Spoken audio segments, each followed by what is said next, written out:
Chargers go.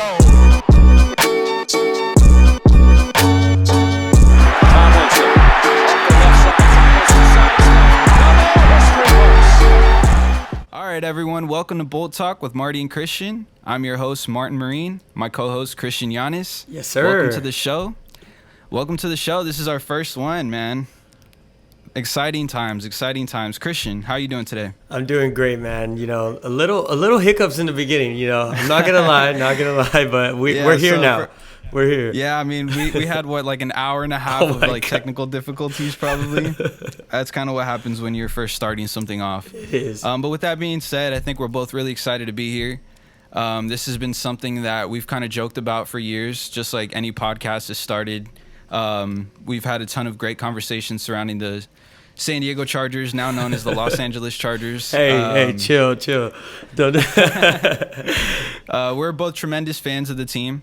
Been diehards probably as long as we've both been around. Yep. You know, me and Cristian, we met each other, 2019? I would say, yeah, a couple years. Yeah, not too long ago, man. Yeah, 2019. So me and him, you know, we worked valet together. Figured out we both liked the same team, and we couldn't shut the hell up about it. Yep. So here we are a few years later, and hopefully this takes off like we hope it does. Yeah, definitely. Really wanted to keep everything loose today, and kind of just talk about how both of us got interested in the team. So, you know, for myself, 2006 was probably the first memorable season that I had, just like anybody else our age.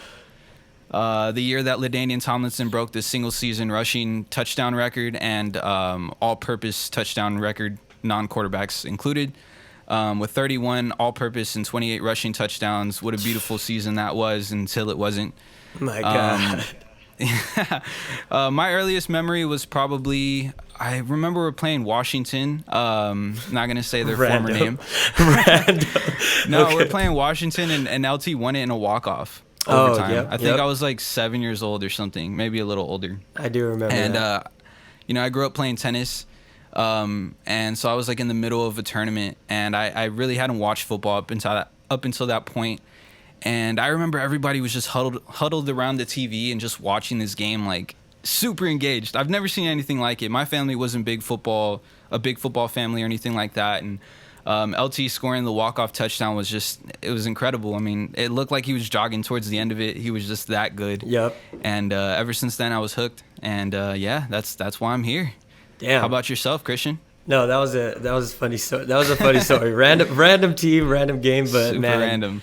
Dude, the ending, and I feel like we've growing up watching that team, right, with LT. I feel like that was always the case.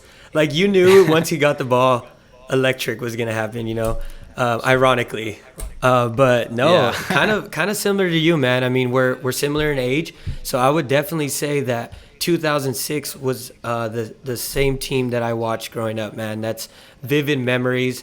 And then, you know, growing up in San Diego, I always went to the games. You know, I remember vividly as a kid going to the tailgates. My family was actually, you know, had a lot of friends that were involved in the community, which was really fun until this day. You know, some of them still have season tickets. So that's really cool. So I just remember, but to your point, let's pinpoint a time. I remember vividly, for sure, it was the game versus Minnesota Vikings. Okay, Minnesota Vikings, and this isn't a good memory. Okay, who was their quarterback back then? Dude, I can't tell you, but I Yeah, could tell they were you. going through that carousel. I could tell you damn sure who their running back was, man, and that was Adrian Peterson, bro.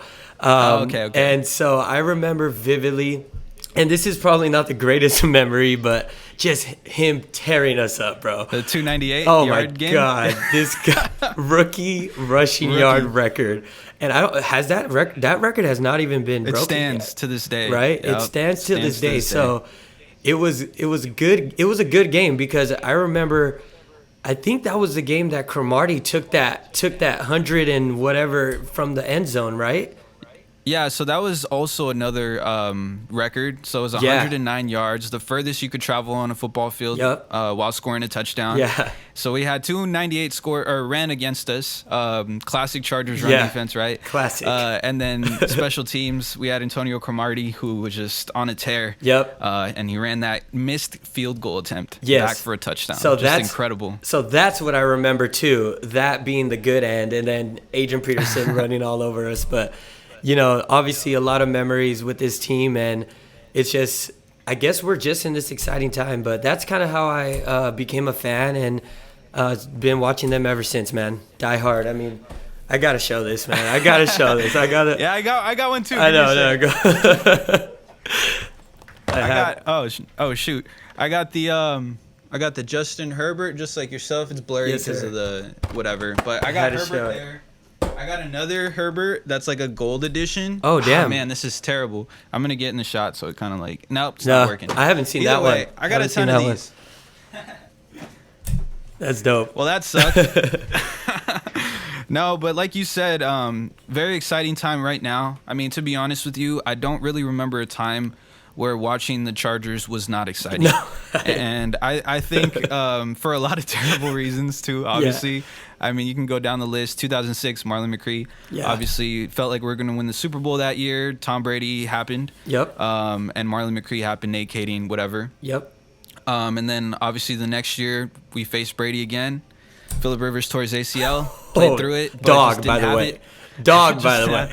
I mean, yeah, let's to touch up on that point though. Have we ever seen that happen in the league?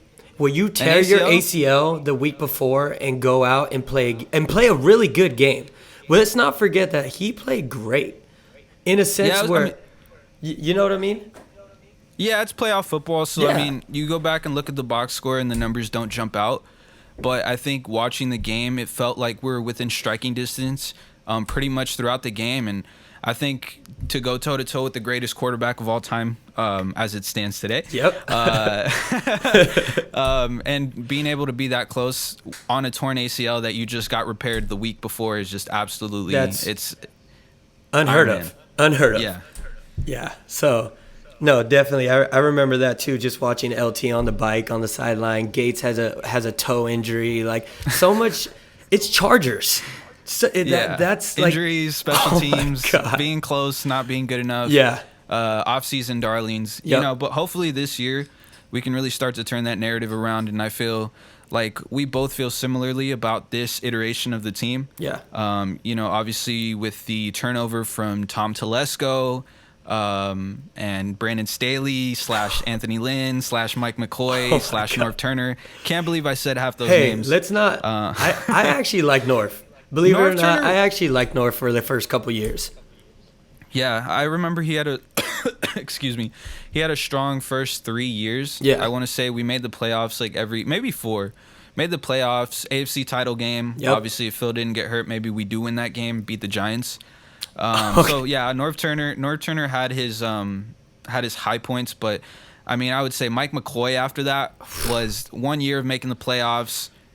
Terrible team. Anthony Lynn made the playoffs a year. Terrible team. Yeah. And Brandon Staley once, and we all know what happened 27-0. So, not the greatest playoff experience as a Charger fan. Definitely not. But let's talk about some good moments, man. I remember one of my favorite moments as a Chargers fan just watching a game was against Seattle the year after they won the Super Bowl. God. You know which game I'm talking Oh about. my where God. Phillip was just throwing dots from the shoulder and just hitting Gates all day, and they tore up the Legion of Boom. I mean, a lot of people, I know we all know that the Seahawks Legion of Boom defense was great, but I truly still think that they're underrated in a lot of aspects. Yep. When you look at today's game and the rule changes and stuff, that's been kind of happening and leading to more offense being more the productive side of the ball. The defense on that team absolutely carried them. Yeah. Carried them. I know we respect Russell Wilson maybe a little less now after we saw him in Denver, but it was really that defense. Richard Sherman, Cam Chancellor, all those guys, and we absolutely diced them up. Destroyed him. Absolutely diced them up. Pull the clip up of Keenan. Pull the clip up of Keenan with Sherman. You can edit that. Pull You it can up. edit that Pull in it up. later. Pull it up. I don't have it on me right now. You can edit it. That's a little note right there. Dogged him. Yeah, man. So a lot of great moments with this team, and hopefully we can continue capturing them as Yep. we go. Obviously, very exciting season. Jim Harbaugh's taking over. Joe Ortiz. It feels like we're kind of transitioning from a flashy finesse kind of team and turning into a more tough, run-driven, defense-led team, which is something that you have actually been asking for years. Yeah. I mean, as long as I've known you, you've wanted toughness. Yeah. And I mean, how do you feel about this new staff that's coming in? I mean, from the get-go, obviously I know you're a guy. Let's just talk about kind of our minds, right? Like, you're the offensive mind. Let's just keep it real. You're the offensive mind and very, on that side of the ball. And playing football my whole life, I always played both sides, but there was something about playing defense. I played cornerback. There was something about actually shutting somebody down on the defensive side of the ball that it fired me up. Like, more than scoring a touchdown. I don't care if I got an interception. It was just that point, right? So, no, definitely defense has been my thing, and toughness, right? Because I do believe games are won in the trenches. Games are won by physically beating down the other team. And so, yeah, I'm super excited for Jim Harbaugh. Obviously, I know he's offensive-minded in that sense, but I think what he brings to the team is a winning mentality, one, because he's been a winner everywhere he's went. Everywhere he's went. Back to his Stanford days, then he comes into the league with Kaepernick. But let's look at that defense. Stout defense, right? And then, again, in Michigan, crazy, wins the NCAA championship, With some questionable strategy. Yeah. But, still, I mean, with that being said, I think a lot of that was overblown. I don't want to sound like I'm just being a homer here, but genuinely, a lot of that stuff was overblown. A lot of teams do similar things. I'm not here to defend him or anything like that. I think he will get, the punishment. But, hey, that leads him to us. And he's been somebody that I've been clamoring for since he left San Francisco in 2014. And you and me, we've talked about this a lot off camera. And I'm very excited personally. I love Jim Harbaugh's style of coaching. You kind of mentioned it. I'm more of the offensive-minded guy. But I do really respect the trenches. And I think that everything has to start there. So, looking at Jim Harbaugh in his time in San Francisco, and they had an amazing offensive line. Yep. They had an amazing defensive line. That front seven with those linebackers were incredible. So I'm hoping that he brings a little bit of that here. You said he's an offensive-minded coach, and that may be true because he was a quarterback. Yep. But he kind of more so leads into that culture builder type coach, that CEO approach that we really haven't had. We've had specialists. We've had Mike McCoy, who was a passing offensive coordinator, worked with Peyton Manning and blah, blah, blah. And then we had Anthony Lynn, who was more of a run game coordinator. And then Brandon Staley, obviously, we'll move on from that. But we know that didn't work out. So now we have somebody who is established. I think ownership is really proven for once that they're finally willing to spend a little bit. Definitely. Put together a really robust staff, one of the biggest staffs that we've had as long as I've been a fan.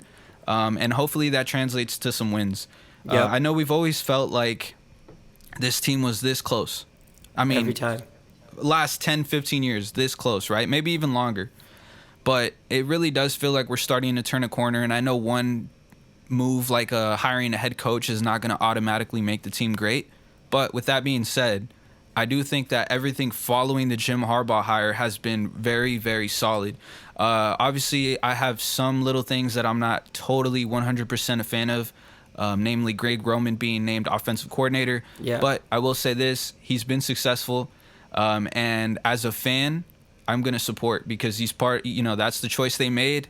If that somehow helps with the identity of the team, and as long as we're winning, I'm okay with it. Yeah. I don't care if we're throwing it 50 times a game or if Justin only has to make 20 dropbacks and pass attempts where maybe 2 of those he has to be Superman instead of it felt like 10 to even get down the field, So for me, I'm just excited to kind of take a lot of the weight off of Justin and allow him to be great. You look at Pat Mahomes this year, and we all think of him as this flashy dude, right?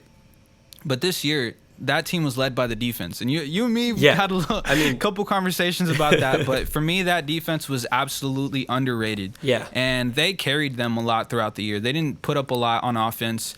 And I would like to see us take a similar approach to that, where we're kind of handing the ball off.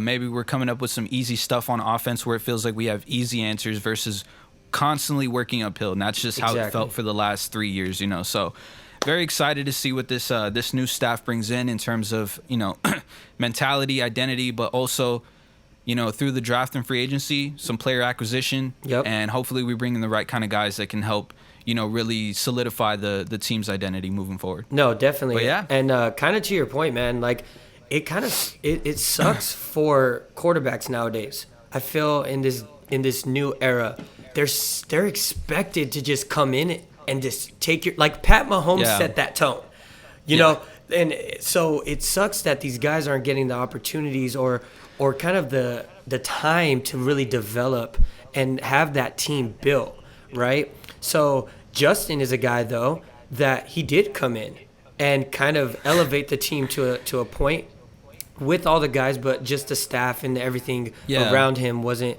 But he's one of those guys that he could get the job done.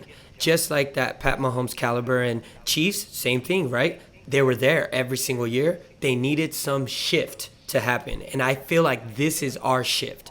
This is the shift that's like a Pat Mahomes shift. Yeah, it's not a player, it's a coach, and it's the whole, you know, coaching staff around it. But I feel like it's going to have a similar impact, just like Pat Mahomes did with that Chiefs team after Alex Smith, right?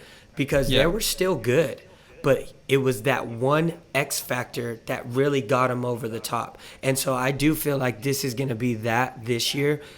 For the Chargers, because we do have those key players, right? You talk about a Joey Bosa, you talk about a Derwin James, you talk about, I mean, okay, yeah, don't know. We'll see about I get Joey. you, We'll I see get about you. Yeah, but we talk about these skill players, these Keenan Allens, you know, Quentin Johnston. You know, I'm not giving up on him.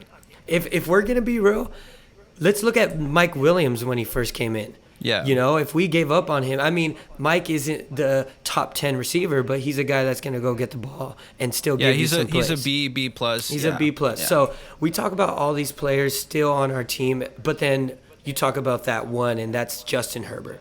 I mean, let's go back to when he got injured, right? We didn't even want to watch the games. Like yeah. So we're at this Broncos game, right? We go with our Bronco friends. Right, we go to this game. We're all excited. I'm dressed in the Royal Stitch Phillip Rivers jersey, my best jersey, my Sunday best. We're having a great time. Yeah, and we see Herb go down, and I sit down. I'm don't say another word for the whole game. Christian's trying to cheer me up. Marty, bro, like, come on, just have a good time. Like, dude, like, no, I'm not. Like, I'm sorry, you know, I'll always root for the team. But in that case, in that situation, I knew that my number one goal was we need to lose every game after this. Yeah. I don't care, including this game. And we ended up losing that game, and we lost out throughout the year. You know, because at that point, it's a lot. It was already teetering on a lost season. And when he went out, it was done. In my opinion, it was done. He's 100%. The only reason this team is even competitive. And you saw that the next week. Oh, my God. You saw that the next week. The blessing in disguise. It was. That was 61-23. That led to us hiring Jim Harbaugh. Yeah. So, you know, it was a tough year. A lot of the fun of the season kind of ended halfway through for me, and I know for you too. Yeah. It was even hard for you to turn the games on, and completely understandable. I felt like I was watching preseason football for next year, right? Oh my God. So just excited to kind of get all the guys back in healthy. Obviously there's some roster moves that we have to make. So it's going to be interesting to see how that plays out. Are we going to keep Mike Williams? Is he going to be restructured? Are we going to extend Keenan to kind of move some of that cash down the pipeline a little bit? Yeah. Is Joey going to stay? Is Khalil going to stay? You know, there's a lot of things that are going to happen, but I will say this. With Joe Ortiz, with Jim Harbaugh, and this new approach that the Chargers ownership kind of is taking, and is very refreshing to us because we haven't seen it as fans, right? Like they're taking kind of like that back seat. You Yeah, know? they're allowing it to kind of just, hey, you know what? Take the team because we haven't done it. Yeah, and that, exactly. To me, as much as I've been critical about Dean Spanos and the whole Spanos family ownership group, whatever, for them to put the pride aside and realize, hey, you know what? We have to start winning at some point because we're losing the battle for LA. Yeah. Attendance is terrible, and if it's any good, it's because we're playing a team whose fans are actually in the city, so they're the ones attending the games. And you and me, we've gone to countless games together. My God. Yep. and it feels like we're always outnumbered. I mean, best case scenario, we walk in there, we're like, oh, it's like 45% Charger fans. Dude. That's pretty good, you know? But as a fan of a team, going to a home game, that should not even be a question. You know, you should feel the energy. You know, you should feel like... Well, not only us, the team should. The players, The players. Like, let's go back to the StubHub days, so hard man. to win. Yeah. Let's go back to the StubHub days. Imagine you're a multimillionaire football player. You worked your whole life for this opportunity, and you're playing in a damn soccer stadium. Let's be real now. It's a freaking high school stadium. It's the fact that the NFL allowed that is more disappointing. You know, like it's insane. But no, definitely agree with you, man. They should feel the energy. Yeah, and I really hope that Bolt fam really comes out in droves, dressed in powder blues. Yeah. There are some rumors that we might be kind of trying to get back to those navies. Oh yeah. I don't see that happening this year, guys. But I think down the road we'll probably see that. If I'm being honest with you, and I'm pretty excited. I've seen some of the little edits that people make on Twitter, and I think they're so cool with the white bolt and kind of, you know, paying homage to the 2006 era and the late 90s teams. And we're and our social media team is tapped in. So they are tapped in. Dude, so they're listening, guys. Dude, if they see those edits, you know, they slip it over and they might get the job done. I feel like they have some pull in there. Yeah, I think they're cool. I always wanted the powder blues to be our primaries, and I'm very excited. So I'm gonna enjoy that while that lasts, and hopefully it does. But seeing those white bolts in the navies, I think would be really exciting and would bring a toughness element to the team that I think we've been lacking. And that seems to be kind of the buzzword. The key word right now is toughness. Right? Not just mental toughness, the ability to finish games, but also just actual physical toughness. Yeah. Is Ben Herbert going to be a guy who's able to solve the injury problem that's plagued this team forever? In my opinion, it doesn't take one man. Yeah. I believe that there's a lot of hidden money that can be spent, you know, towards resources outside of the salary cap. You've heard me talk about this concept of investing in the team outside the cap. There's ways to win outside the cap. So what I mean by that is, obviously you can only spend so much money. Every team can spend the same amount per year on salaries, but there's no limit on how much you can spend outside of that. Teams like the 49ers, teams like the Cowboys. I know the Cowboys haven't had that championship success yet, but they don't have Justin Herbert. They have Dak Prescott. You know what I mean? And I respect Dak, but that's a, you know, that's a different tier. A slippery slope. Yeah, definitely. Going all in around your potentially franchise-changing quarterback, I think will really, really benefit the team in the long run. And I think the owners will start to see some of those dividends kind of pay out over time. But we do have to win. So hopefully we can get that turned around pretty soon. And I really do have a lot of faith in that. I just wanted to take a moment to kind of slow things down on the Charger Talk. I'm sorry. Slow things down on the Charger Talk. And kind of just talk about the channel, you know. Obviously, we're both huge fans. Yep. And, you know, kind of wanted to give everybody a little bit of background about why we're starting this. So at least for me, you know, we talked about this today, but one of the most important things for us to accomplish with this community is to build a community. Yep. To really garner an environment where, you know, Bolt fans can come together and talk, be entertained. Hopefully we're entertaining. But also we want to be informative. We want to be able to bring you something that you didn't know before. So, you know, as we continue to grow and we start to get our feet under us and we get a little bit better at this stuff and we don't have as many technical difficulties, whatever, you know, we want to start doing some film breakdowns. We want to start putting together some you know, free agency, some draft scouting stuff together so that you guys can be knowledgeable and, you know, take this stuff to the barbershop and really be interesting and be the smartest guy in the room. You know, that's one of our goals for us, is to entertain you guys, but also to educate and to bring everyone together and create a really strong community. Cristian, do you have anything to add to that? Yeah, no, I definitely agree with everything that you said. Like you said, we talked about this earlier today, and the main thing was community, right? I feel like Chargers do have a community, and I think they're all built around being diehards, right? It's kind of hard not to be a Charger fan unless you're a diehard.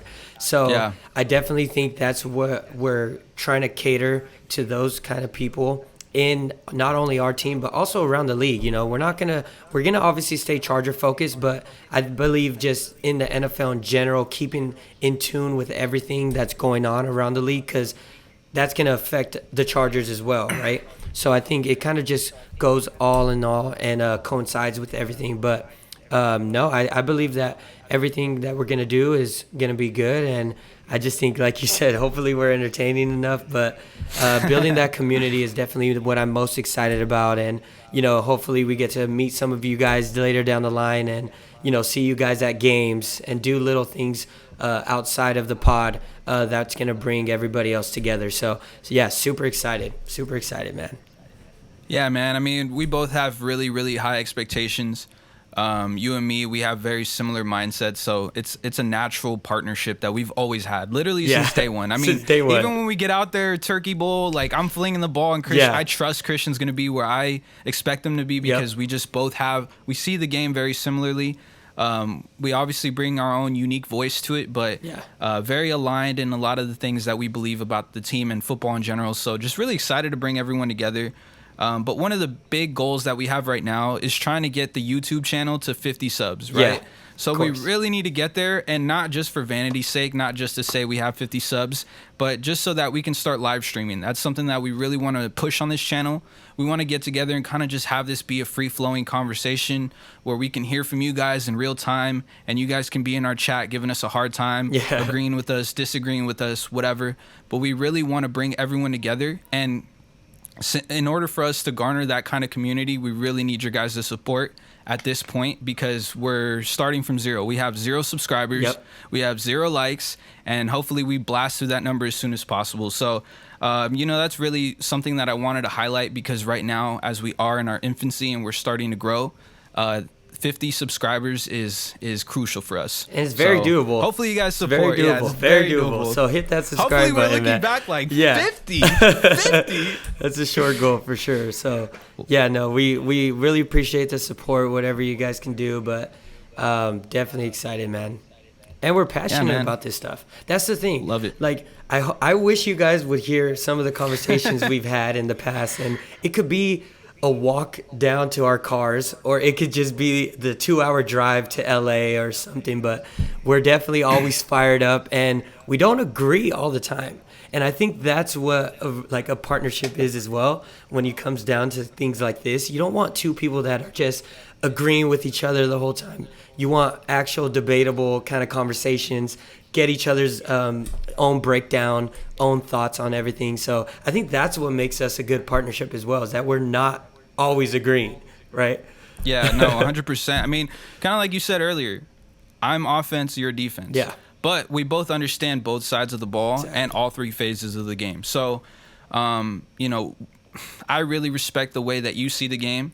And I feel like you're someone that I could just talk ball with. So this is going to be a lot of fun, man. It's going to feel like just talking ball, man. Yeah, just the best fucking team in the world, the best freaking sport best in quarterback, the world. Best quarterback for any of it. He's coming for Pat. He's coming, man. He's coming. I know he might not be better than Pat, but the gap is not that big right now. And we'll see. I'm sure we're going to get chewed up for that. We're going to get chewed up for that. Shout out to Hector. Shout out Hector Vasquez. And Chris. Shout out Chris Congrats and Hector. on the titles. Yep. Yeah, man. Well, I think that's just about going to do it. Yeah, we really wanted to keep this one kind of short. So appreciate you guys for tuning in. Hopefully you stayed along this long.